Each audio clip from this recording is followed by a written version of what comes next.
Magic fruit. Ma'am Bel, paano to kain ng magic fruit? Sabi mo may kalamansi pa. Pwede i-demo mo muna. Yeah, ito, kainin mo muna ito. Kauna. Tapos? Tapos, after na nakain mo, magkain ka ng kalamansi. Ayan. Sige daw, kauna.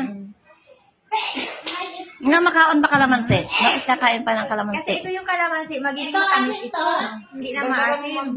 Yan ang purpose ng magic fruit. Kaya magic nga siya dito. Oo, sa iyo. Tapos ito Ma'am Bel, anong klaseng puno to? Saan? Yung magic fruit. ng bulpin na itim. Malaking puno ba yan? Tinatawag na magic fruit. Pag kinain mo to, matamis daw to siya. Pag kinain mo to, tapos kakain ka ng kalamansi, magiging matamis. Try mo kaya, Kas. Ano unang kung kakainin ito, di ba?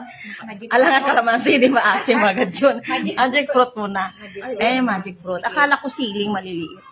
Not labuyo. Magic fruit pala. Babalatan ba pala yan? Hindi pa ako Nakatikim na ako ito. matamis siya. Tapos, Yari ang ulcer natin.